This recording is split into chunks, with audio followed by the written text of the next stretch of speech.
जे भाजप सोबत गेले त्यांना सोबत घेऊ शकत नाही अशा प्रकारचं वक्तव्य अजित पवारांसोबत युतीच्या चर्चा सुरू असताना शरद पवार यांनी केलेलं आहे। पवारांनी हे मोठं विधान केलेलं आहे। संधी साधूपणा करणाऱ्यांसोबत आपण जाऊ शकत नाही असं देखील शरद पवार यांनी म्हटलेलं आहे। फुले शाहू आंबेडकरांच्या विचारांच्या लोकांना आम्ही सोबत घेऊ असं पवार म्हणतात। सगळे म्हणजे गांधी, नेहरू, चव्हाण यांचा विचार, फुले शाहू आंबेडकर यांचा विचार हा जो सगळे म्हणत असेल तसे सगळे मला मंजूर आहे।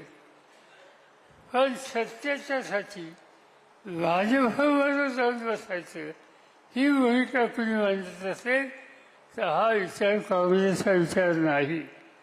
आणि त्यामुळं कुणाशीही संबंध ठेवा पण भाजपशी संबंध हा काँग्रेसच्या विचारात असू शकत नाही। आणि त्यामुळं अशा पद्धतीने संधी साधूपणाचं राजकारण हे आपल्याला प्रोत्साहित करायचं नाही आणि त्या दृष्टिकोनातून पावलं हे आपल्याला टाकायचे। जे भाजप सोबत गेलेत त्यांना सोबत घेऊ शकत नाही अशा प्रकारचं मोठं विधान शरद पवार यांनी आज केलेलं आहे। आणि दोन्ही राष्ट्रवादी एकत्र येण्याच्या चर्चांना पवारांनी एका अर्थी पूर्णविरामच दिलेला आहे। महापालिका निवडणुका त्याचबरोबर स्थानिक स्वराज्य संस्थांच्या इतर महत्त्वाच्या निवडणुकांच्या पार्श्वभूमीवर दोन्ही राष्ट्रवादी या एकत्र येणार का अशा चर्चा मागील काही दिवसांपासून राज्यात रंगत होत्या आणि याला आता पवारांनी पूर्णविराम दिल्याचं बोललं जात आहे। या संदर्भात अधिक माहिती देत आहेत आमचे प्रतिनिधी तुषार झरेकर। तुषार, आज शरद पवारांनी सर्वात महत्त्वाचं विधान केलेलं आहे। जे भाजप सोबत गेलेले आहेत ते सर्व संधी साधू आहेत, म्हणजे त्यांनी अजित पवारांवरती निशाणा साधलेला आहे आणि यांना आम्ही परत सोबत घेणार नाही असं वक्तव्य शरद पवारांनी केलंय। नक्कीच, जर आपण पाहिलं तर शरद पवारांचा जो मेळावा आहे तो आज पिंपरी चिंचवड शहरामध्ये होत होता आणि त्यातच जर आपण पाहिलं तर अजित पवारांकडे अनेक कार्यकर्ते खरं तर जात होते। मात्र त्याआधी आज शरद पवारांनी मेळाव्यामध्ये कार्यकर्त्यांना मार्गदर्शन करताना हे जे वक्तव्य केलं खरं तर ते चर्चेत आल्याचं पाहायला मिळतंय। कारण त्या वक्तव्यामध्ये त्यांनी सूचक असा इशारा खरं तर जे भाजप बरोबर गेले त्यांना दिलाय।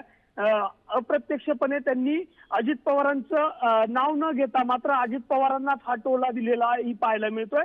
कारण येणाऱ्या ज्या निवडणुका आहेत या निवडणुकांमध्ये भाजप बरोबर गेले त्यांच्या समवेत न जाण्याचा खरं तर निर्णय पवार साहेबांनी बोलून दाखवल्याचं पाहायला मिळतंय। मात्र येत्या काही काळामध्ये ज्या निवडणुका आपण पाहिल्या त्या निवडणुकांमध्ये महानगरपालिकेच्या निवडणुका कशा पद्धतीने लढल्या जाणार, विशेष करून पश्चिम महाराष्ट्रामध्ये राष्ट्रवादीचं बलाबल मोठं आहे, राष्ट्रवादीची ताकद मोठी आहे।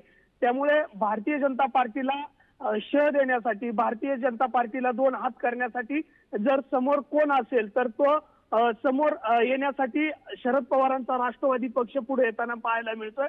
आता शरद पवारांनी तसं वक्तव्य करून कुठेतरी दोन्ही राष्ट्रवादी एकत्र येणार का यावरती आता फुलस्टॉप दिल्याचं एकंदरीत पाहायला मिळतंय। नक्कीच तुषार, मात्र या दोन्ही राष्ट्रवादी एकत्र येण्याच्या चर्चा देखील पवारांच्याच एका विधानानं सुरू झालेल्या होत्या।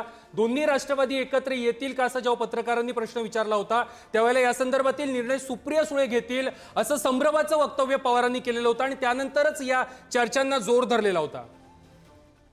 नक्कीच, शरद पवारांनी जे वक्तव्य केलं होतं ते कुठेही रेकॉर्डवरती केलेलं दिसून आलं नाही। कारण शरद पवारांनी जे वक्तव्य केलं होतं ते ऑफ द रेकॉर्ड चर्चांमध्येच वक्तव्य केलं होतं आणि त्यामध्येच खरं तर शरद पवारांनी असं म्हटलं होतं की एकत्र यायचं जर असेल तर तो निर्णय हा सर्वस्वी सुप्रिया सुळे घेतील। मात्र शरद पवारांनी ज्यावेळेस राष्ट्रवादीतील एक गट ज्यावेळेस भाजप सोबत जायचं म्हणत होता त्यावेळेसच शरद पवारांनी भाजप बरोबर जायचं नाही असा निर्णय घेतला आणि त्यामुळेच कुठेतरी राष्ट्रवादीचे दोन गट तयार झाले होते। त्यामुळे शरद पवारांनी जी भूमिका घेतली होती त्या भूमिकेवरती शरद पवारांचं ठाम मत असल्याचं पुन्हा एकदा अधोरेखित झाल्याचं पाहायला मिळतंय।